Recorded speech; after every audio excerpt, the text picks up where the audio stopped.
Welcome to our YouTube channel education with Dave sir. જલ્દીથી વિડીયોને like કરો, શેર કરો અને સબસ્ક્રાઇબ કરો. મહારાષ્ટ્રના સાહિત્ય જગતમાં તો ઘણા મોટા મોટા નામો થયા, જેમણે પોતાના જ્ઞાનથી આખા સમાજને એક નવી દિશા આપી. તો આજે આપણે એવા જ એક મહાન વ્યક્તિત્વ વિશે વાત કરીશું, ડૉક્ટર શ્રીધર વેંકટેશ કેતકર. એમના ગયા પછી એમના વિશાળ કાર્યને એક એવી ઉપાધિ આપવામાં આવી જે ખરેખર એમની પ્રતિભાની સાચી ઓળખ બની ગઈ. તો મનમાં સવાલ થાય ને કે આખરે કોણ હતા એ વ્યક્તિ જેમને આવું ગૌરવશાળી બિરુદ મળ્યો? ચાલો જાણીએ આ ભવ્ય ઉપાધિ પાછળની આખી વાર્તા. તો એ અવિશ્વસનીય સન્માન મેળવનાર વ્યક્તિ હતા ડૉક્ટર શ્રીધર વેંકટેશ કેતકર.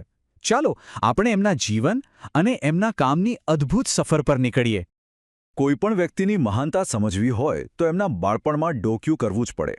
એમની આખી બૌદ્ધિક યાત્રાના મૂળ અહીં જ હતા. એમનું બાળપણ સહેલું તો નહોતું જ.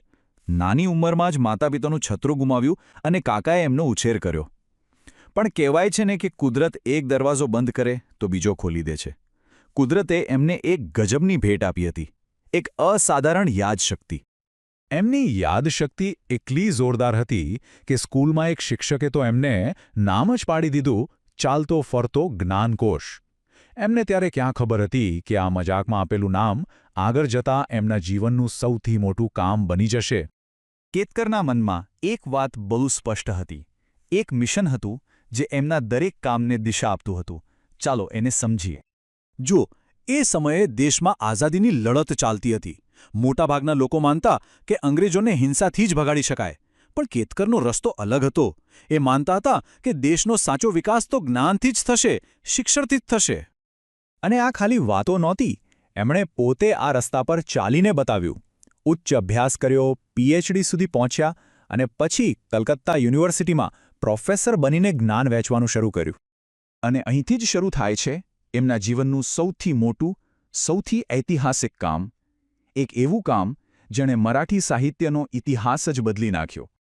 જ્યારે તેઓ કલકત્તામાં ભણાવતા હતા ત્યારે એમના મગજમાં એક જબરદસ્ત વિચાર આવ્યો. વિચાર હતો મરાઠી ભાષામાં વહેલો જ્ઞાનકોશ એટલે કે એન્સાઇક્લોપીડિયા બનાવવાનો. અને એમણે એ કરી બતાવ્યું. જરા કલ્પના તો કરો, 23 વિશાળ ગ્રંથો, એ પણ એવા સમયમાં જ્યારે કોઈ કોમ્પ્યુટર નહોતું, કોઈ ઇન્ટરનેટ નહોતું. આ એક માણસની તપસ્યા હતી. પણ વાત અહીં અટકતી નથી. જ્ઞાનકોશ તો ખરો જ, એ સિવાય બીજા 20 પુસ્તકો પણ લખ્યા અને પ્રકાશિત કર્યા. અને એટલું જ નહીં, એમની કલમ સાહિત્યમાં પણ ચાલી. લગભગ 7 જેટલી નવલકથાઓ પણ લખી. વિચાર તો કરો, એક જ જીવનમાં આટલું બધું કામ.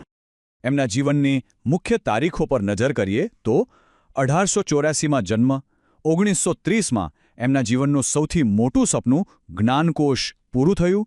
અને દુઃખની વાત એ છે કે માત્ર 53 વર્ષની ઉંમરે 1937માં એમણે દુનિયાને અલવિદા કહી દીધી. પણ ડૉક્ટર કેતકર ભલે ચાલ્યા ગયા, એમનો વારસો આજે પણ જીવન છે. એમનું યોગદાન એટલું મોટું છે કે એને ભૂલી ન શકાય. એ કોઈ એક વિષયના જ્ઞાની નહોતા.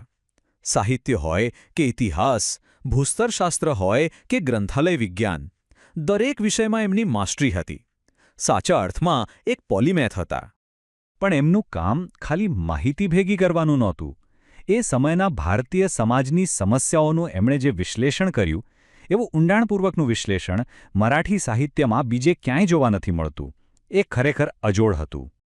જ્ઞાનને લોકો સુધી પહોંચાડવાની એમની ધગશ એટલી હતી કે એમણે વિદ્યા સેવિકા નામનું એક મેગેઝિન પણ શરૂ કર્યું હતું. પણ દુર્ભાગ્યે આ જ્ઞાન યાત્રાનો અંત બહુ જ જલ્દી આવી ગયો.